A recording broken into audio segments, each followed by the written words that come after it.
श्रीरामचन्द्रं शरणं प्रपद्ये।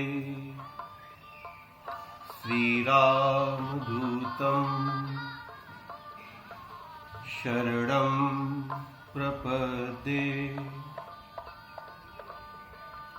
ॐ श्रीगणेशाय नमः। श्री सरस्वत्यै नमः। श्री जानकी वल्लभो विजयते। ओम श्री गुरुवे नमः।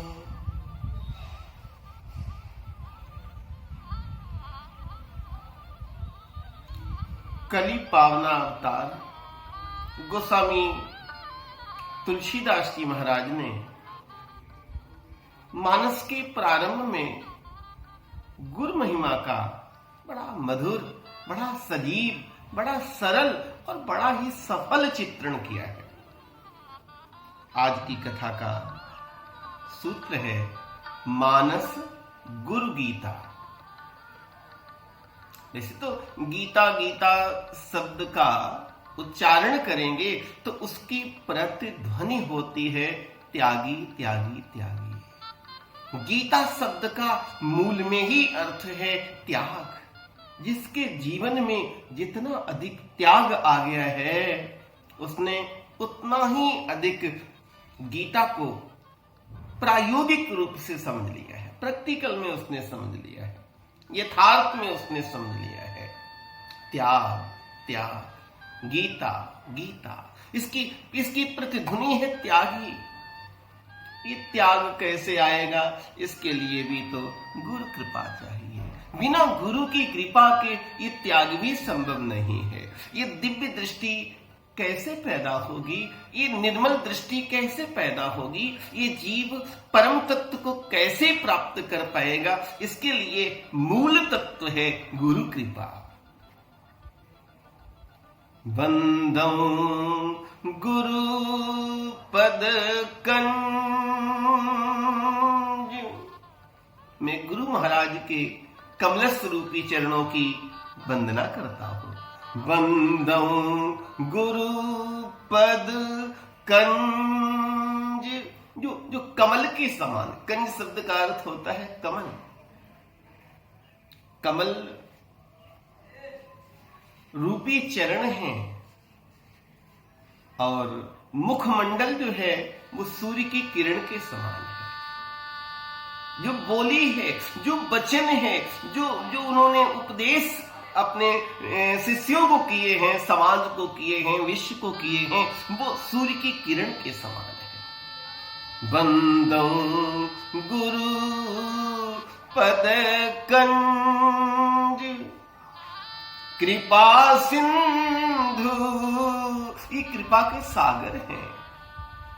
नर रूप हरि, नर के रूप में ये साक्षात हरि हैं। नर के रूप में साक्षात गुरुदेव परमात्मा है, श्री हरि है। ये जीव को बोध नहीं हो पाता। जो महामोह रूपी अंधकार का समूह है, ये मोह प्रभु से मिलने नहीं देता। ये अज्ञान का आवरण, ये माया का आवरण, ये क्रोध का आवरण, ये काम का आवरण, ये लोभ का आवरण, ये कैसे हैं? एक अंधकार के समान है। ये मोह रूपी अंधकार के पुंज है। महामोह तम पुंज, ये अंधकार के पुंज हैं, ये अंधकार के समूह हैं साहब। और गुरु कृपा हो जाए तो गुरु की कृपा है जासु बचन रवि कर नीकर। गुरु भगवान की वाणी, उनके वचन सूर्य की किरण के समान है। गुरु की वाणी सुन करके गुरु की जब कृपा हो जाती है तो ये अंधकार रूपी समूह समाप्त हो जाता है। गुरु के बिना उद्धार नहीं, गुरु के बिना जीव का जीवन पार नहीं। गुरु गीता बड़ा जग प्रसिद्ध ग्रंथ है, आप सबने नाम सुना होगा। स्कंद पुराण के अंतर्गत गुरु गीता का प्रसंग आता है। मानस गुरु गीता के आज के इस सूत्र में कुछ उसके श्लोक आपके सामने विनम्रता से रख रहा हूं। भगवान शिव, ऐसी कथा आती है, भगवान शिव ऋषि मुनियों के बीच में जब सत्संग प्रारंभ करते हैं तो बार बार नमन करते हैं। उन्हें बार बार नमन करते देख करके भगवती पार्वती भगवती पूछती हैं, जगदम्बा पूछती हैं, हे प्रभु आप सभी धर्मों के ज्ञाता हैं, इसीलिए जो व्यक्ति कुछ बातें जानने वाला हो उससे सब कुछ नहीं पूछ सकते, वो बताएगा तो गलत भी बता देगा। और जो व्यक्ति जिस क्षेत्र का व्यक्ति हो उससे वो सब पूछो, वो बताने का प्रयास करेगा और प्रयास हो सकता है सही बैठे। जो जिस क्षेत्र का व्यक्ति ही नहीं है उससे पूछो तो क्या उत्तर देगा? उत्तर तो देगा, उसका स्वभाव हो सकता है उत्तर दे, लेकिन वो उत्तर ग्राह्य नहीं भी हो सकता है। हे भगवान आप सर्वधर्मज्ञ हैं। गुरु गीता पहले अध्याय का श्लोक संख्या 13। भगवन सर्व धर्मज्ञ। बार बार शिव को नमन करते देख करके मैया ने पूछा, आप ये किसको नमन कर रहे हैं? तो भगवान शिव ने कहा, मैं ये गुरु परंपरा को नमन कर रहा हूँ, मैं गुरुदेव भगवान को नमन कर रहा हूँ। मैया ने पूछा, हे प्रभु ये व्रत कैसा है? हे ये व्रतों में सबसे श्रेष्ठ व्रत है। हे प्रभु मेरी जिज्ञासा है, आप कृपा करके हमें इस व्रत के विषय में बताएं जो व्रतों का नायक है, जो व्रतों में सर्वश्रेष्ठ है। भगवन सर्व धर्मज्ञ। हे प्रभु आप सभी धर्मों के ज्ञाता हैं। व्रतानां व्रतनायकम्।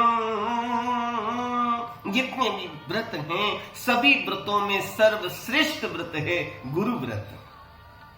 गुरु की भक्ति, गुरु की कृपा। ब्रूहि में इस साधारण व्यक्ति नहीं बोल रहा है, जगत की मां बोल रही हैं और जगत के पिता बोल रहे हैं। महाकवि कालिदास रघुवंश महाकाव्यम। बागर्था विव संप्रक्तौ बागर्थ प्रतिपत्तये जगता पितरौ वंदे।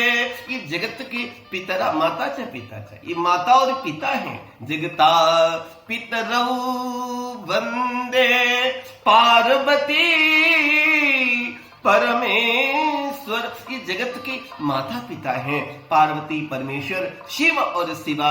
ये जगत के माता पिता की चर्चा हो रही है। देवी ने पूछा, मां पूछती हैं, ब्रूहि में कृपया संभो गुरु महात्म्यम उत्तमम। गुरु महात्म्यम उत्तमम। गुरु महात्म्यम उत्तमम। उत्तम गुरु महात्म बताने की कृपा करें। बंदो गुरुपद कंज कृपा सिंधु नर रूप हरि महामोहतम कुंज जासु बचन रवि कर निकर। गुरु शिष्य की परंपरा के कुछ आध्यात्मिक सूत्र संकेतात्मक इन श्लोकों में झलक रहे हैं। भगवान शिव कहते हैं, हे देवी तुम तो मेरा ही रूप हो, मेरे और तुम्हारे रूप अलग अलग नहीं है। बस यही गुरु परंपरा का महत्वपूर्ण तत्व है। ये तो अपार तत्व है उसके, लेकिन यहां से वो हरिद्वार है, प्रवेश का द्वार है, जहां पर शिष्य गुरु का चिंतन करते करते गुरु के रूप में हो जाए और एक दिन गुरु कह दे कि देख भाई अब तू तो बिल्कुल मेरा ही रूप है, प्यारे हम तुम एक हैं।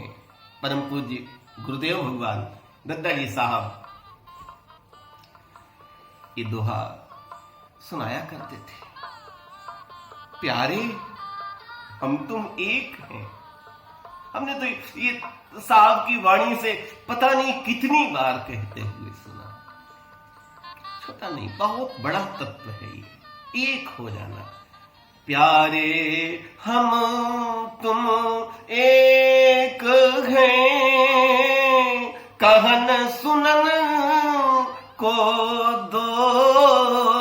ये कहने और सुनने के लिए दो दिखते हैं, क्योंकि मन से मन को तौलिए, दो मन कबहु न होए।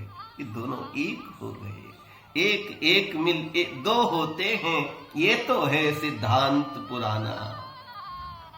एक एक मिल दो होते हैं, यह तो है सिद्धांत पुराना।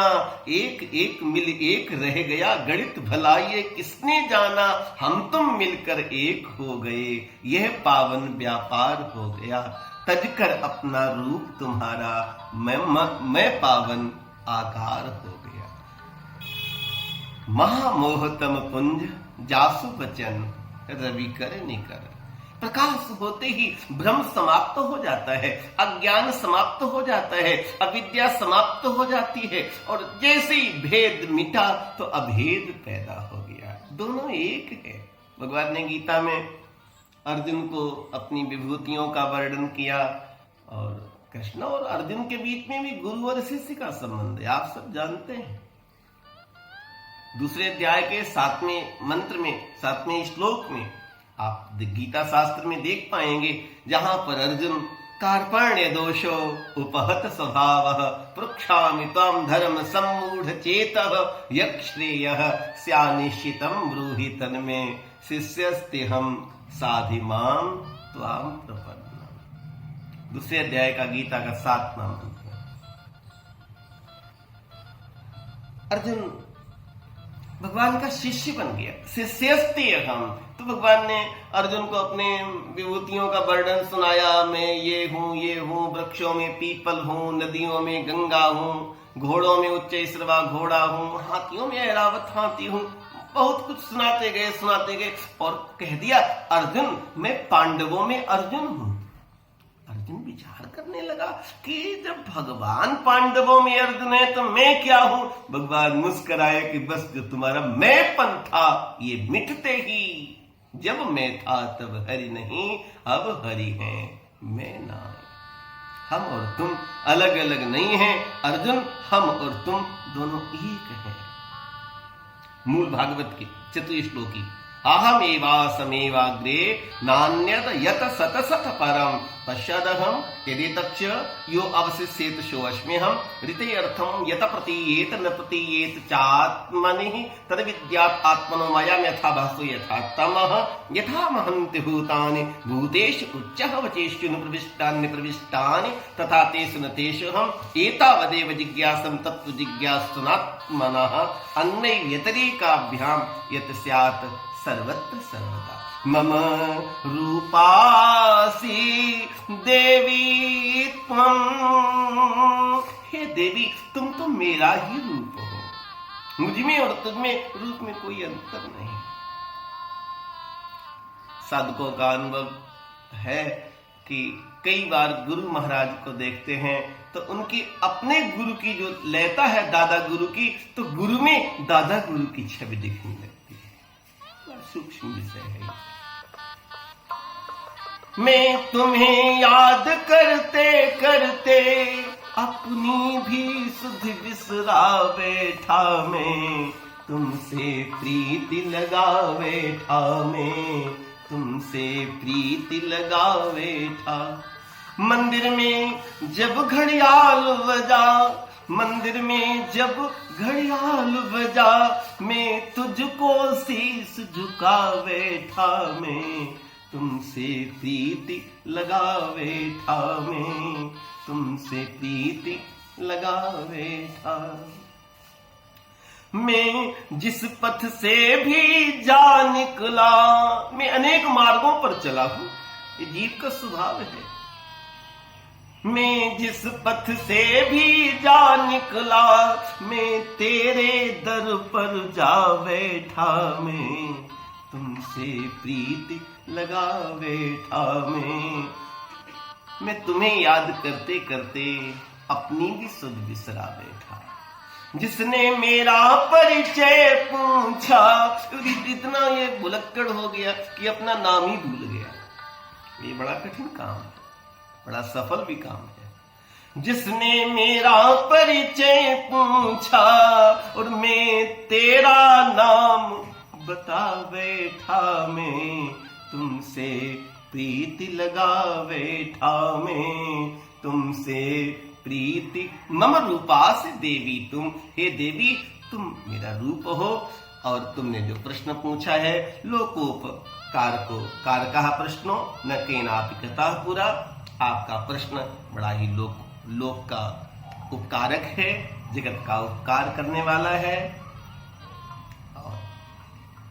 कुसमिनी महाराज तो कहते हैं जब मैया प्रश्न पूछती हैं तब भगवान शिव कहते हैं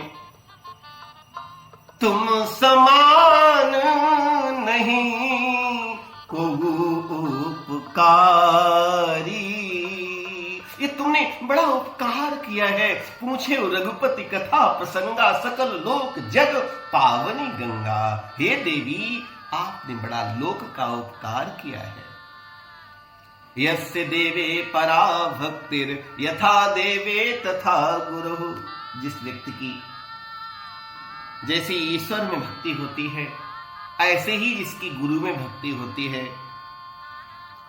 हर एक प्रत्येक व्यक्ति इस विषय को नहीं समझ पाएगा, उसके लिए थोड़ा सा विषय ज्यादा गूढ़ प्रतीत होगा, नहीं समझ पाएगा। यस्य देवी परा भक्तिर, इसकी पहचान है, ये उसका अनुबंध चतुष्टय है। इसका अधिकारी कौन, इसका कौन अधिकारी है? राम कथा के ते अधिकारी जिनका सत्संगति अधिकारी। तो गुरु महिमा का अधिकारी कौन, गुरु महिमा कौन समझ सकता है? भगवान शिव बोले हैं, जगत के पिता बोले हैं।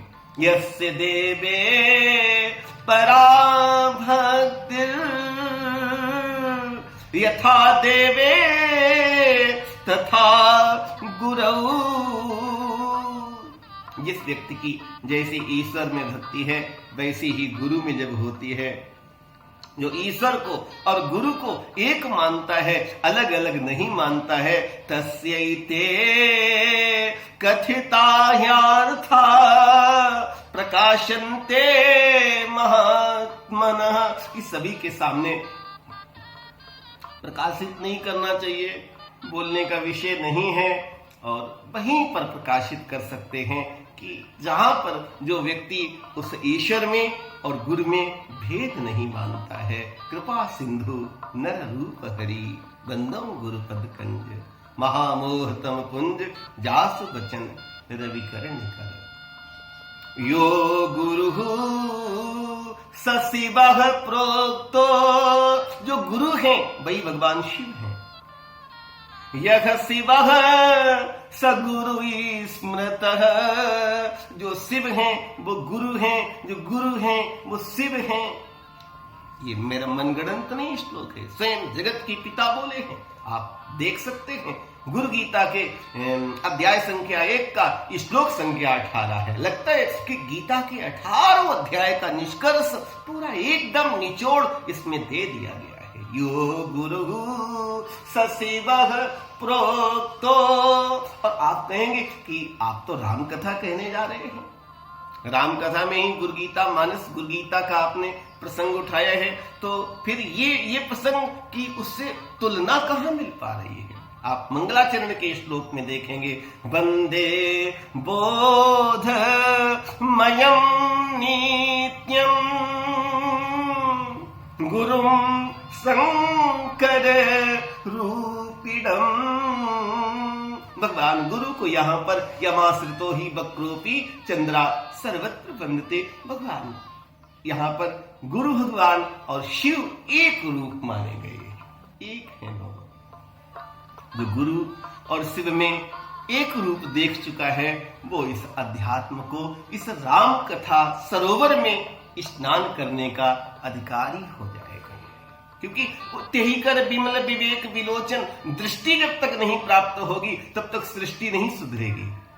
सृष्टि में जो भेद दिख रहा है ये दृष्टि का भेद है, क्योंकि पूरी सृष्टि में एको देव सर्वभूतेश गूढ़ा। यो गुरु, ये बोध कब होगा? जब गुरु की कृपा हो जाएगी। वैसे गुरु की भक्ति के बिना गुरु परंपरा के बोध के बिना कितने भी जप कर लो, कितने भी तप कर लो, कितने भी व्रत, तीर्थ यात्रा, यज्ञ, दान, बिना गुरु तत्व के बोध के ये सब व्यर्थ हो जाता है। गुरु गीता के अध्याय संख्या 1 श्लोक संख्या 21 में लिखा हुआ है, जपस्तपो व्रतम तीर्थम यज्ञोदानम तथैव च। जप तप व्रत तीर्थ यज्ञ दान गुरु तत्वम अविज्ञाय, बिना गुरु तत्व को जाने हुए सर्वम व्यर्थम भवेत प्रिय। हे प्रिय, गुरु तत्व को जाने बिना ये सब कुछ व्यर्थ हो जाता है। बंदो गुरु पद पदुम परागा, गुरु महाराज की कमलस रूपी चरणों की वंदना की। परम पूज्य समर्थ सद्गुरुदेव पूर्णावतार परमात्मा के उत्तराधिकारी अवतारी गुरुदेव भगवान परम पूज्य दद्दाजी साहब के साथ हम बगिया में थे और कुछ प्रतिदिन साहब जी जब लगभग 2-3 बजे के लगभग कुछ थोड़ा सा रहता था कि हाँ बोलते थे, कुछ कहते थे, वार्ता कर लेते थे, हम लोगों से कुछ ऐसा अरस परस हो जाता था। तो प्रश्न ये पैदा हुआ, साहब जी ने एक प्रश्न उठाया और साहब जी ने उत्तर दिया कि लोग कहते हैं गुरु को समझ के करो, गुरु को जान करके करो, पानी को जान के कोई छान के, ये तमाम चुटकुले आपने सुने होंगे। साहब जी का एकदम पूरा एक अंतिम निष्कर्ष सुनाया करते थे। परम पूज्य दद्दाजी साहब ने कहा, ये पता कैसे लगे कि ये जहां पर हम आए हैं वो ठीक जगह है? क्या साहब, गजब का प्रश्न है। तो कौन उत्तर दे? हम अज्ञानी जीव ठहरे और वो पूर्ण भगवान से कोई उत्तर क्या दे कि हम गुरु की पहचान कैसे करें? तब साहब जी ने इसका उत्तर दिया था, ऐसी जगह जाकर के पहले शांत चित्त बैठ जाएं और शांत चित्त बैठ करके अपने चित्त की वृत्ति का अध्ययन करें कि यहाँ पर आकर के हमें कितना सुख मिल रहा है, यहाँ आके हमें कैसा लग रहा है, यहाँ आके हमें कैसी शांति की अनुभूति हो रही है। बस यहीं से अध्यात्म की पहचान शुरू हो जाती है। नहीं तो हमारा वो पक्ष नहीं, मैं तो एक मतलब संवाद का व्यक्ति हूं, तर्क वितर्क मुझे आता ही नहीं, हमारी कोई इतनी शिक्षा भी नहीं हो पाई, ज्यादा पढ़ भी नहीं पाया, ज्यादा स्वाध्याय करना हमारे स्वभाव का विषय नहीं कभी रहा। एकांत में भजन और विश्राम ये सब थोड़ा हमारा स्वभाव रहा शुरू से ही। यद्यप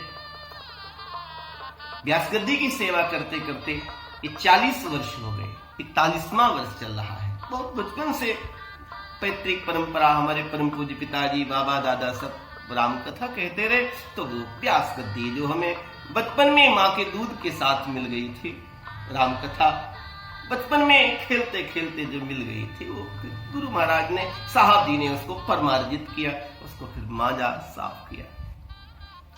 ऐसी जगह बैठ जाए, शांत हो जाए, फिर अपने चित्त की वृत्ति का अनुभव करें। आप कहें उदाहरण हम पुनः वही देना चाहेंगे कि सर्दी लग रही है तो धूप में जाकर के बैठ जाएं, फिर अनुभव करें कि जितनी शीत लग रही थी क्या वो शीत कुछ कम हुआ? कुछ नहीं करना पड़ेगा, केवल ओट हटा करके वहां बैठ जाइए। गुरु महाराज अपनी करुणा से भर देंगे, गुरु महाराज अपनी कृपा से भर देंगे। हमारे यहाँ साहब जी के पास तो आने वाले लोग कहते हैं कि जाने के बाद ऐसा लगा कि फिर अब न जाएं, लेकिन जाना तो पड़ता, गर्गस्ती है। हमारी गुरु परंपरा में बड़े बड़े अभ्यासी लोग हुए, बहुत मेहनत किया लोगों ने, बहुत प्रयास किया है अध्यात्म को इसको परिपक्व बनाने में।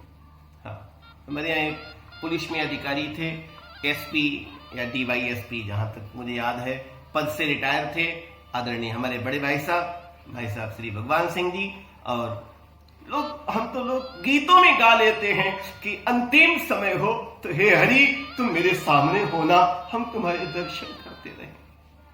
और आप सब सत्संगी भाई हमारे लाखों की संख्या में ये जानते हैं कि आदरणीय भाई साहब भगवान सिंह जी साहब के ऊपर हवा करते करते, पंखा करते करते तबीयत ठीक नहीं थी, पता लग चुका था कि वो जाना है, समय निश्चित हो चुका था, और बीच में कोई आ जाए तो हटा देते थे, हट जाओ भाई मुझे दर्शन कर लेने दो, और पंखा झलते झलते वो व्यक्ति गुरु के धाम चला गया। प्रणाम करता हूं मैं ऐसी चेतना को। दूसरा हमारे पास गुरु भक्ति का नाम है आदरणीय मास्टर साहब श्री राजेंद्र सिंह भदौरिया मास्टर साहब। सेवानिवृत्त होने के बाद पूरा समय गुरु आश्रम में लगा दिया। जो उनको पेंशन मिलती थी उसकी होम्योपैथिक और बायोकेमिक दवाई, वो बहुत बहुत विद्वान थे, पता नहीं कितनी उनके पास डिग्रियां थी, राज्यपाल से लेके बड़े बड़े पुरस्कार थे। भाई कई बार तो होता है घर में कुछ नहीं था तो गुरुकुल में वास कर लिया, नहीं साहब वहां पर ऐसा नहीं था। कई उनके 6-6, 7-7 शहर में मकान, सब बेटे, सब श्रम, सब पूरा समय साहब जी के यहाँ दिए। और वो अंतिम दिन आप जानते हैं पूजा कराते कराते हाथ में प्रसाद लिए ये पांच भौतिक शरीर को छोड़ दिया, गुरुधाम चले गए। ये गुरुधाम जाने की व्यवस्था है कि गुरु ने जो काम दे दिया बस साहब उसको करते करते, उनकी चरण की सेवा करते करते बाद में क्या होगा, क्या है मोक्ष, ये साक्षात मोक्ष पाए हैं लोगों ने, पा रहे हैं लोग। पूरा जीवन कितने, मैं संत जी महाराज कितने महापुरुषों की चर्चा करूं तो जो लोग, क्योंकि YouTube से पूरे विश्व में जा रहा है तो लोगों को लगेगा कि ये कुछ लोग नहीं वो दृष्टांतों से परिचित हैं उन महापुरुषों से।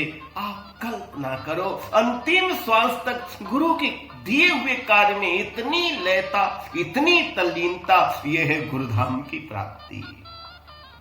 जितने जप तप व्यर्थ हैं जब तक गुरु की कृपा ना प्राप्त हो जाए, है?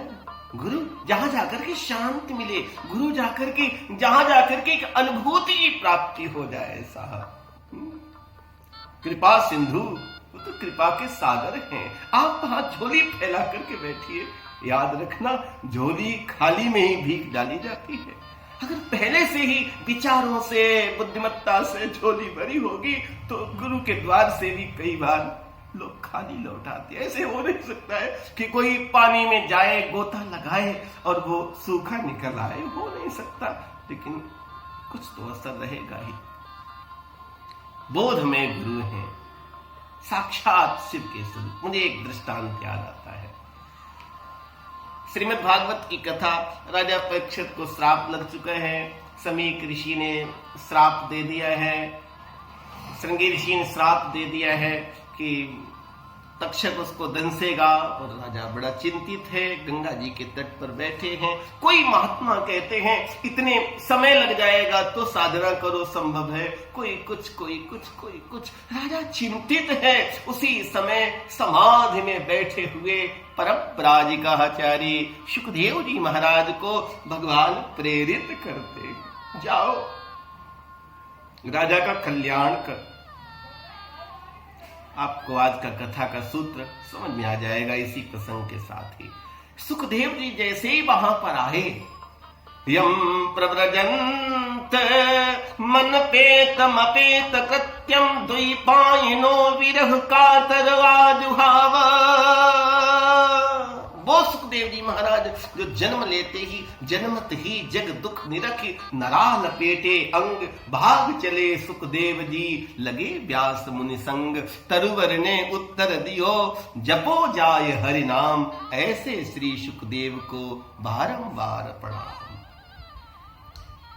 तम सर्वभूत हृदयम मुनि मानतोष्मि। भगवान सुखदेव जी जैसे ही आते हैं, राजा ने उनको प्रणाम किया है। राजा के ऊपर कृपा का जब हाथ रखा तो शांति मूर्ति के आते ही आप ही शांति दर्शाने लगी। पहचान सदगुरु की, आ गए गुरुदेव, आ गए गुरुदेव। देख लो, ये गुरुदेव पधारे हैं। पूरी वातावरण में एक शांति छा गई। पर राजा के मनमानस में दूसरी लहर लहराने लगी। कल्याण करने आए हैं। राजा परीक्षित का सिर पे हाथ रखा तो राजा परीक्षित को सर्वत्र परमात्मा दिखने लगा। अपरोक्ष अनुभूति करा दी, अभेद दर्शनम ज्ञानम करा दिया। कहा कि राजन, ऐसे हमने पुराणों में कथा संतों से सुनी कि राजन, यदि बताओ तो मैं तुम्हें अमृत तो प्रदान कर दूं। और देवता भी अमृत लेकर के आ गए थे। मुझे उस कथा के लंबे विस्तार में नहीं जाना, मूल विषय की बात उस पे रखना चाहता हूं बड़ी विनम्रता के साथ में, जैसी गुरु महाराज से प्रसाद में हमको वो चर्चा प्राप्त हुई है। प्रभु, अब मुझे तक्षक से भय नहीं लगता। मैं अमृत तो नहीं चाहता, क्योंकि मुझे तक्षक के अंदर भी कृष्ण का दर्शन हो रहा है। शत्रु के अंदर भी परमात्मा दिखने लगे। ये गुरु की कृपा हो गई। गुरु ने बोध करा दिया। गुरु बिन संशय ना मिटे। जितने भी संशय हैं, संशय का मूल छेद गुरु की कृपा से होता है। एक मुझे दृष्टांत और याद आता है बात को पूर्ण करते हुए। एक हमारे देश में संत हुए हैं। तो संत का नाम था संत तिलोपा। तिलोपा तो नाम उनका बाद में पड़ गया था। कुछ थोड़ी उम्र अधिक हो गई थी, गुरुकुल में नहीं पहुंच पाए। जैसे और लोग गुरुकुल में जाके पढ़ते हैं,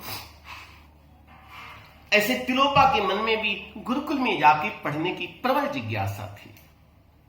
गुरुकुल में पहुंचे, थोड़ी उम्र अधिक थी, बड़ा गुरुकुल था। और गुरुजी ने जैसे ही संत तिलोपा को देखा, तिलोपा पारखे गुरु, परख लेते हैं। हाँ, बिल्कुल बिल्कुल। छोटे पौधे को देख करके ही माली जान जाता है कि पौधा कैसा विकास करेगा। पारखी गुरु देखा और कहा कि तिलोपा, तुम तिल कूट लेते हो? बोले जी महाराज। बोले रात में स्वाध्याय कम हो पाता है, दीप नहीं जल पाते, रोशनी नहीं हो पाती है, तेल कम निकलता है। कार्यशाला में ले गए, तिलोपा को काम दे दिया।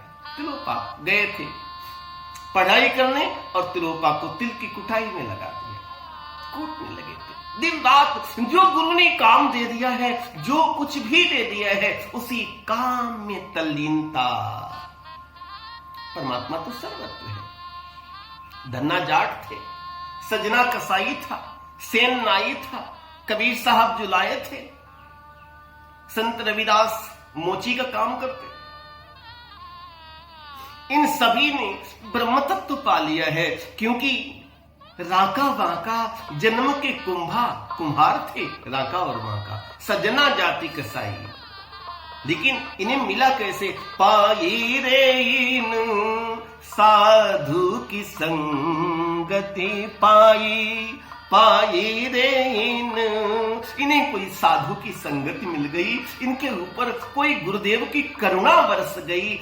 कबीर साहब, सदगुरु हम सो रीझ कर एक कहा प्रसंग, बरसा बादल प्रेम का भीग गया सब अंग। तिलोपा विद्यार्थी के रूप में आए थे। धीमे धीमे 40 वर्ष व्यतीत हो गया और संत तिलोपा तिल कूटते रहे। रात में खूब पढ़ाई होती थी, पर्याप्त तेल निकलने लगा, गुरुकुल में स्वाध्याय चलने लगा। सब लोग बहुत प्रसन्न थे। धीमे धीमे गुरु का ब्रह्मलीन होने का समय आया, विशाल का समय आया। गुरु महाराज को लगा कि मैं किसी शिष्य को, लगभग 100 शिष्य लोग थे, किसी शिष्य को उत्तराधिकारी बना दूं। तो एक प्रश्न पूछा कि आप लोग मन के विषय में कुछ लिख के लाइए। सब लोगों ने लिखा। किसी ने लिखा मन बड़ा चंचल है, चंचलम ही मना। कई शास्त्रीय परिभाषाओं में आता है चंचल। गुरुजी पत्र को पढ़ते हैं और बड़े खिन्न मन, कुछ पत्रों को तो फाड़ के फेंक दिया। उत्तरों को कुछ ऐसे मन के विषय में उत्तर थे कि उनको पढ़ के गुरु महाराज इतने दुखी हो गए कि रोने लगे। 99 लोगों के प्रश्न बेकार चले गए मन के विषय के। गुरु संतुष्ट नहीं हुए। तो लोगों ने सोचा कि बहुत वरिष्ठ हैं तिलोपा जी से बुजुर्ग थे, तो उनको सब लोग संत तिलोपा। कम उम्र के बच्चे आते तो उनको संत तिलोपा जी कहते थे। लगभग 15 साल की उम्र में पढ़ने आए थे, 40 साल हो गया तो 55 वर्ष की उम्र हो गई। संत तिलोपा के पास लोग गए कि भाई आप भी कुछ लिखो, और उत्तराधिकारी की बात चल रही है। तो तिलोपा ने कहा कि देखो, पहली बात तो मैं शिष्य भी कहां बन पाया, फिर मैंने कोई शास्त्रीय अध्ययन भी नहीं किया, दूसरी चीज मैं लिखना भी नहीं जानता, मैं तो साक्षर भी नहीं हूं। तो उनका नहीं, गुरुजी ने कहा तिलोपा चाहे तो वो भी लिख सकते हैं, उसको हक है, बराबर हक है। भले कोई झाड़ू लगाता हो गुरु आश्रम में, वो भी अध्यात्म पाने का हक रखता है। भले कोई आटा गूंद के रोटियां बनाता हो, वो भी हक रखता है। सेवा धर्म हमारा, सेवा ही धर्म है, सेवा ही धर्म है। सेवा लेना धर्म नहीं है। हाँ, बुजुर्ग हो जाओ, कोई सेवा करे तो अच्छी बात है, और हट्टा कट्टा कोई व्यक्ति और 4 लोग उसकी सेवा में लगे हों तो मेरे भाई सावधान रहना, सेवा लेने वाले मित्रों कहीं न कहीं धोखा पा सकते हो। शास्त्रों ने, परम पूज्य चचा जी ने, महात्मा जी साहब ने, परम पूज्य बाबूजी साहब ने लिखा है, साहब जी के भी हम लेखों में हमने पढ़ा है कि जहां तक हो सेवा कम स्वीकार करो, सेवा करो ज्यादा, करो सेवा, सेवा स्वीकार कम करो। सेवा लेने वाला व्यक्ति ऋणी हो जाता है, ऐसा संतों ने अपने उपदेशों में प्रस्तुत किया है। सेवा तो संत तिलोपा ने कहा कि मैं तो कुछ जानता नहीं, मैं तो बस ये जो मुझे आज्ञा मिली है, आज्ञा समन सुसाहिब सेवा, आज्ञा मिली मैं उसका पालन करता हूं। तो बोले मन के विषय में कुछ कहो, तो बोले लिख लो, मन है ही कहां। मन होता तो ये 40 साल में चंचल नहीं होता। मन होता तो कोई विचार नहीं करता कि मैं तो गुरुकुल में पढ़ने आया था और मुझे तिल कूटने में लगा दिया।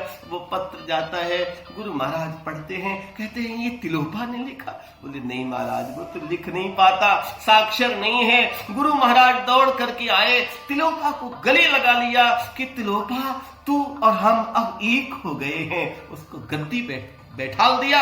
और आप सुनिए मेरे आत्मीय जनों, ये शास्त्रीय परंपरा की गद्दी थी।